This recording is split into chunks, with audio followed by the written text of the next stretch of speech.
Welcome to episode 6 of The Balanced Mind with Richard Brewin and myself, Kim Searle. We're going to talk about stress today and how you can manage that more effectively for yourself. And we've just been talking before we started here on this podcast. And you used a boat analogy, didn't you, just now, Richard? And it did strike me that sometimes it's almost like you're not, I think you said you're not in your own boat. Or if you are, you've got too many captains trying to tell you which way you're going to go. And unsurprisingly, sometimes the boat won't go anywhere. And so I want you just to ponder that image right now of how many captains do you have in your life as we just move into the whole stress topic. Welcome very much to everybody tuning in today. What's your thoughts, Richard, on managing stress? I mean, it's a huge topic, isn't it? I think one of the most positive things about it is that we do have these conversations these days. Yeah, I mean, we've both worked through an era where to talk about stress, you'd see people roll their eyes, and here's someone looking for an excuse to have a couple of days off, and yeah, and the flip side is quite often we would be fearful of talking about being under stress because we'd be seen as admitting failure, seen as saying that we can't cope with our jobs and all the rest of it. And to be honest, that still exists. I still come across plenty of situations where people feel like that.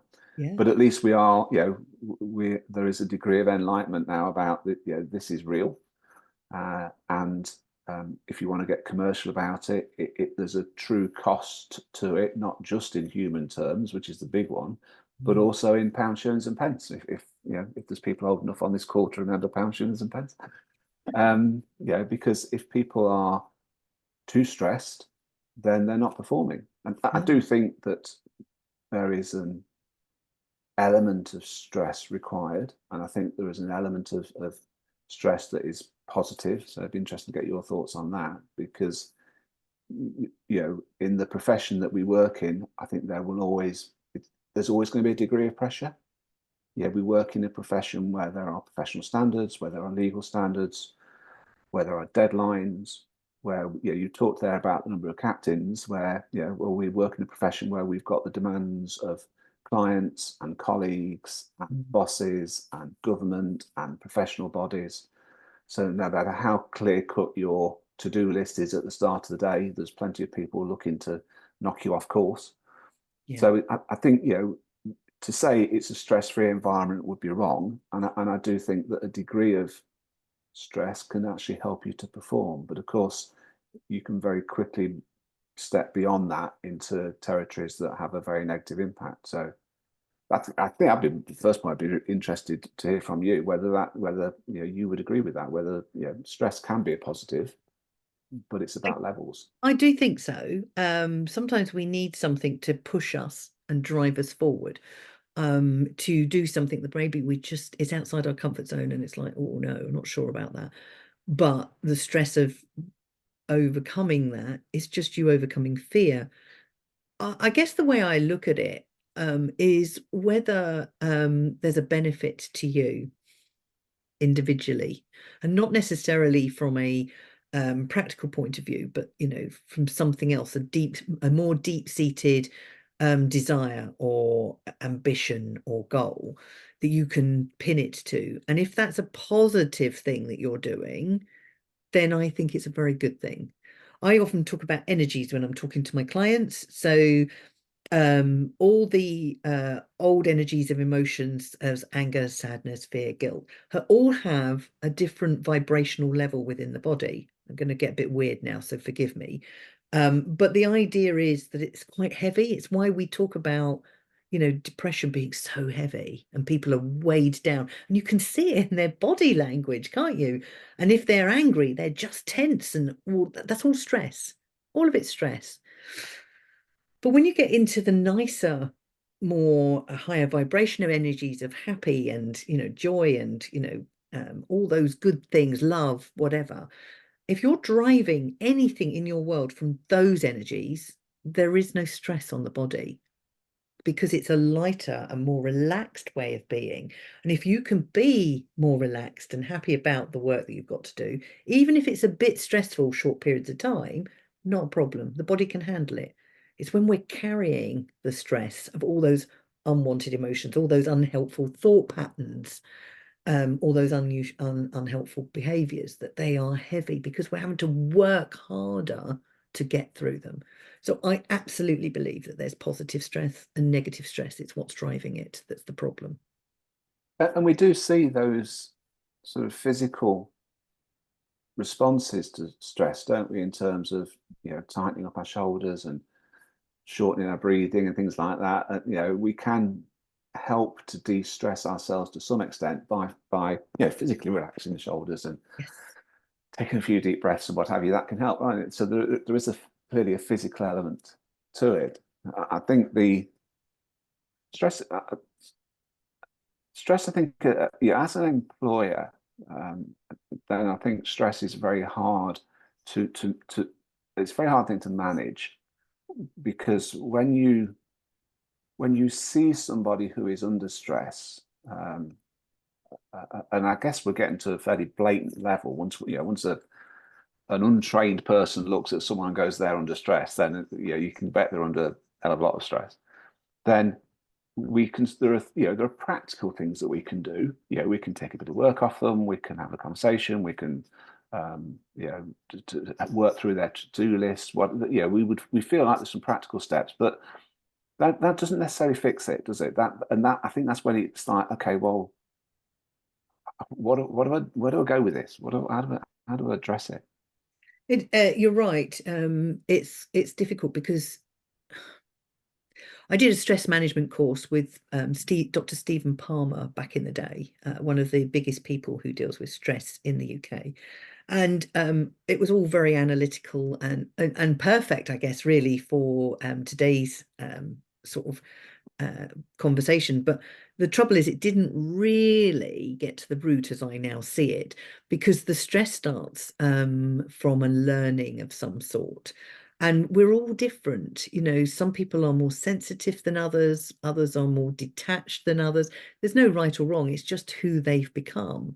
And it's the person who is experiencing the stress, it's almost down to them to articulate in some way what's going on for them. And the chances are they'll only ever do it at a superficial level.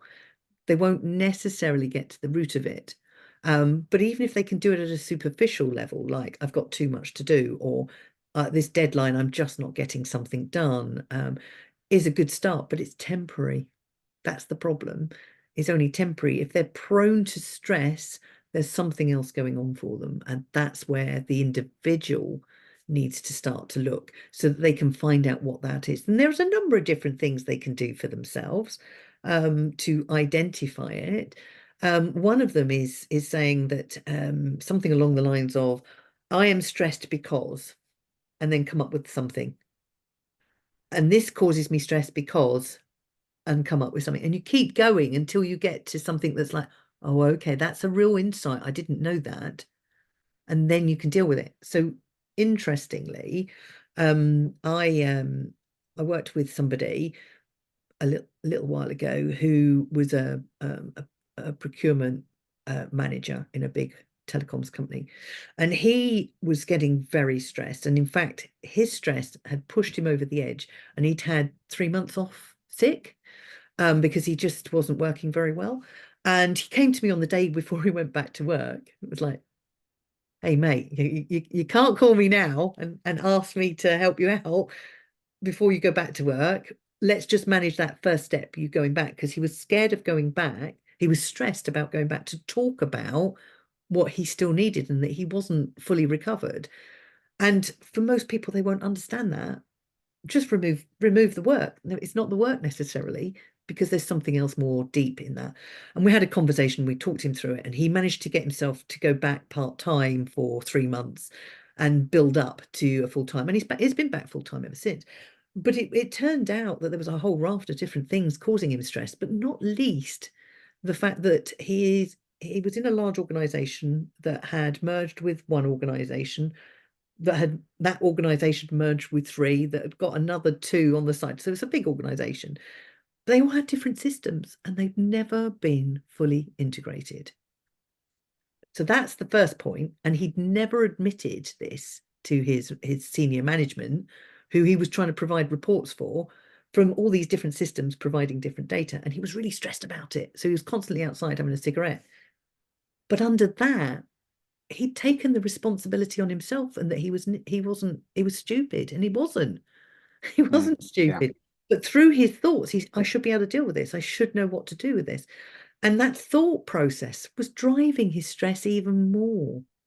And of course, the stress that he was experiencing was physical and emotional. And we don't need to go to that level, but knowing how you're thinking about that stress is really important. It's a good starting point. What are you thinking about this stress? What is it about this situation that's causing you stress? They know. They absolutely know. But it's fun. Does that provide a hint to how we set about correcting this? Because I'm thinking at two levels, really. First of all, there'll be people on this call who are running their own businesses, and they themselves are the ones under stress. So one of the big issues they will have is, who do they turn to? Yeah, Yes. yeah. But then also there'll be people on the call where they're thinking about team members who are under stress, and that's something that most of us are not trained to address. Yeah, we can, like I say, there are practical things that we can do to sort of maybe stick a plaster on it in terms of workloads and what have you. But we're aware that fundamentally that might not solve the issue. So, is it a matter of always requiring professional support, external help? I think external help is important, because it gives an objective view and an objective person to talk about the conundrums that you might be facing, because it might not have anything to do with work. Work is exacerbating it, but it might not be the thing that's causing the problem. And it doesn't have to be therapy. It can be a coach, a business coach. They will help work through, most of them, what you're facing and how you can go forward. And it could be the environment. So it's not always a great environment. I talked on a previous occasion about being in a sales environment. It was horrible. They were just awful. The sales management team there, I could not have lasted, and it was really stressful for me, because um I've been very much a people person, and I like to treat them the way I want to be treated. It's a very key indicator for me. And were not doing it. So it could be an environment, it could be a person, may not even be one, but it could be a person in the environment. It might have something to do with their home life, who knows? But I think getting somebody in to speak with them outside of the business is probably a good idea. And there are many different coaches out there. Just find the one that works for you. I know you, Richard, very often talk to your own people, and I'm sure you come across stress and you can talk them through. I know I've heard you talk through because you've worked with me, but you're much more considered, and it's about what you can do to help them, because the only person who can truly help them is them.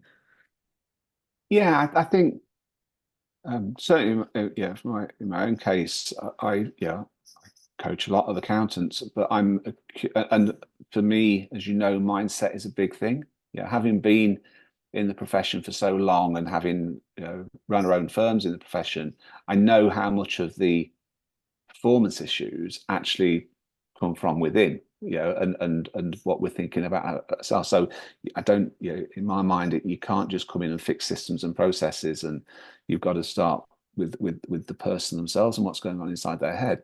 And I'm always very acutely aware that I can only take that to a point, and there are doors that once I recognize there's a door that I really shouldn't be opening, then I am not going to open it. And that, I think that's where you and I first met, just for those sort of conversations, because this is where you go, no, this is beyond my skill set and expertise. I need to get somebody else in here, and yeah, we've worked, I think, with a number of sort of mutual clients where we've made that transition. So I think it's important as as an employer, and as a colleague to people, that we recognise where we do need to call in external help. You Mm. know, it's the mind is a, a very, very complicated and scary thing at times. It is. And even for ourselves, I mean, I know, you know, one of the reasons why I'm able to help a lot of accountants is because, you know, when I'm talking to an accountant or a bookkeeper, I always say, look, this isn't a conversation about you being an accountant or a bookkeeper. You know, my starting point is that you're a good accountant, you're a good bookkeeper. Because if you're not, my advice is go and find something different to do. So let's Exactly. just, you know your job, and actually most of the things that you should be doing, you should be doing them. It's things that inside here that are stopping you doing that. And I think it's then under no, because and some of that will be quite deliberate. There will be doors that they have deliberately locked. There'll be parts of either their own performance uh, or their firm's performance that they are deliberately not looking at because they don't want to. Yeah, and some of that we can shine a torch at. That's the job as a coach. You go, no, I know you don't want to do this, but let's shine a torch into that corner and let's fix it. But there'll be other doors in their mind that they have deliberately locked. And I think they're the ones where I'm thinking, yeah, I don't go there. I can see the door and they can see the door, and I'm not, you know, I'm not the person who should be standing next to them when they open it. It should be, yeah, someone like him.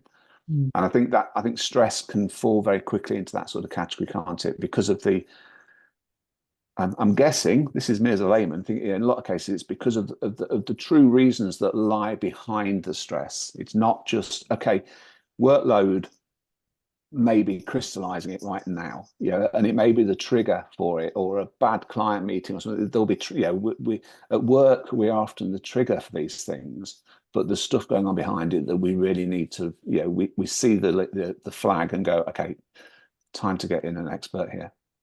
Yeah, and I think you're right. But people stress has been bandied around, and it's a catch-all situation, I think, as well. And if we have it in short term, again, coming back to the good versus not good, we are designed to handle stress a bit like the gazelle. I'm not sure that's completely right, and I certainly may not have the right continent, but running away from a lion. But you get the principle, don't you? Clearly, that sort of nature is not my thing. But it's been alerted. It's on alert. It's aware that there's a lion around, and then the whole lot just fire off and run somewhere. And when they get to safety, as the majority of them will, they then give themselves time to process, and then they can come straight back to an equilibrium that's right for them. I think in this busy world, we don't give ourselves time to process. So we're busy today, tomorrow, the next day, the next day, the next day. And if you continue the way you did yesterday, today, and then you continue that tomorrow, before very long, it becomes a habit. So Mm, stress becomes a normalized behavior, and you don't even know this is the problem. It's so insidious, you don't realize it. And I know because I was there. And I remember driving in the car one day, and somebody told me I should learn to relax, and I laughed at them. But actually, I paid attention as I was driving the car, and everything was tense, all my muscles. It was like, there was this real urgency to get somewhere. And that driver was not positive, and I'd been like that for a good while. It took a long time to get out of it as well for me, but I was discovering the things that I'm now teaching my clients. So, and it wasn't as available back then. But once it becomes a habit, it's just going to be hard for you to reverse that, because now it's not just something you do, it's the way you think, it's the way you feel, it's the way your body is constantly responding to what it sees as stress, because unfortunately it doesn't know whether it's real or not. It doesn't know if it's that lion in the savannah. It could be your boss. It could be somebody who's cut you up. It could be that pile of work. It could be anything, but your body has learned there's problem and keeping you stressed. And it produces a cocktail of um, uh, chemicals into the body that the body can deal with short term, but over long term, they become toxic. And that's the problem. And that's when you start to see things like illnesses, little things, so they have accidents, little accidents or whatever. And if you don't listen, it gets worse and it gets worse and it gets worse until you're taken out, like I was. Mine was glandular fever, so nothing serious, fortunately, but it could be worse, couldn't it? So I Yeah, think we need to listen to people who are saying they're stressed. Many people use it as a bit of a throwaway term, or as a term we identified last podcast, a badge of honor.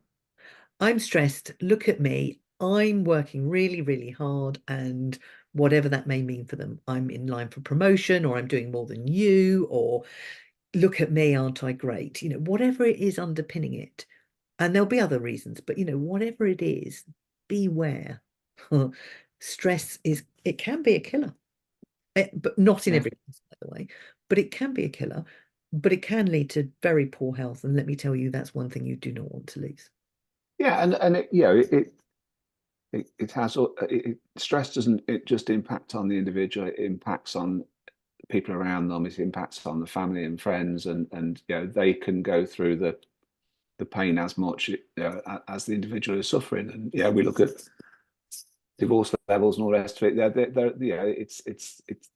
The ramifications are quite wide, aren't they? Really, Mm. I do think that. I mean, we talked about this a couple of episodes ago. We talked about um, you know time and the challenges of time, always being under not having enough time. We talked last time about um, managing people and not having time for proper conversations. And this concept again of we're always we live in a 24/7 world.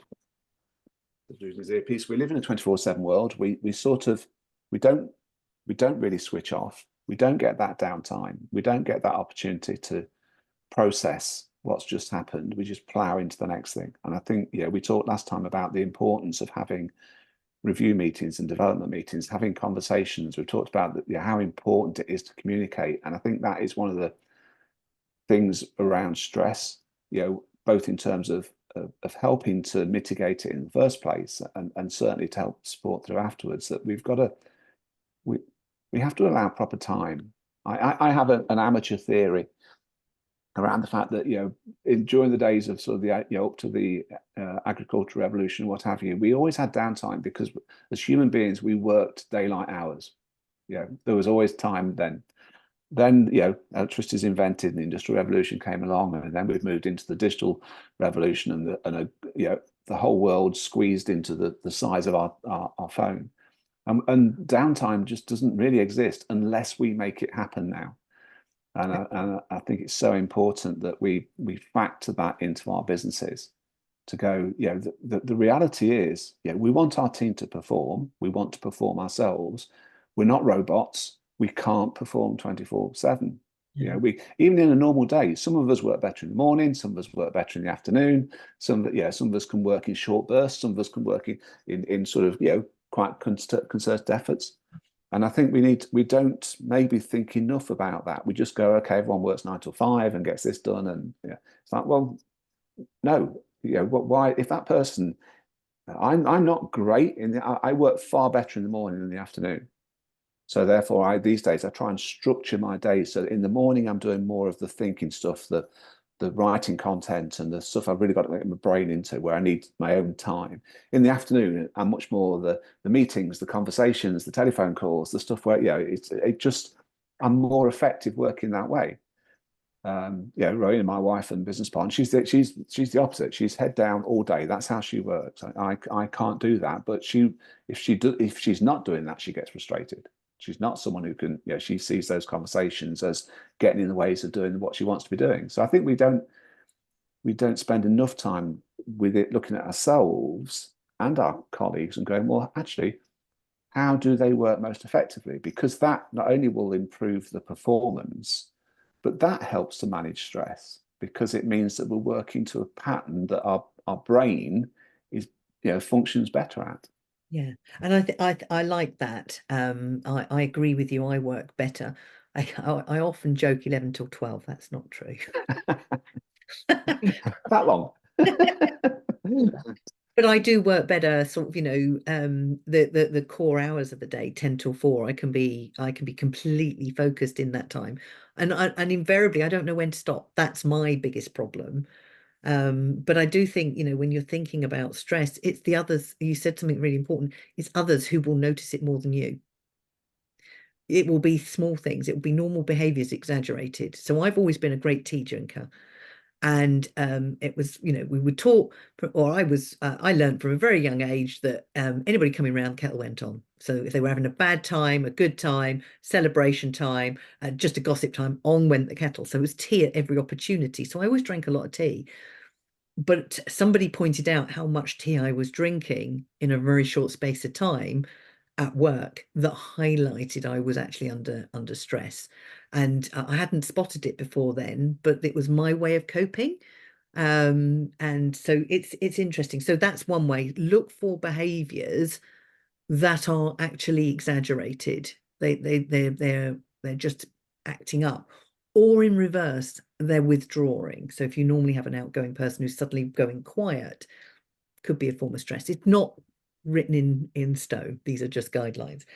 If you find that their language has changed, whereas they may have been very positive and now they're being very cautionary, just be observant and some of the language that they use. And definitely people who have outbursts, anger or, snappy or, feeling sort of sorry for themselves all the time and they've got caught into a rut. Really good indicators of stress. I think others notice it before we do, to be honest, because we're living it. It's normal for us. And I think I said earlier, it can be insidious. So others will spot it and be like, you all right? Bit of a clue there. And they'll say fine. They'll say fine. Yeah, I'm okay. Because we don't want to go there, do we? Don't want to admit we're stressed necessarily. And that's a whole ball game. Yeah, agreed. So, any last words on stress then from your perspective, Richard?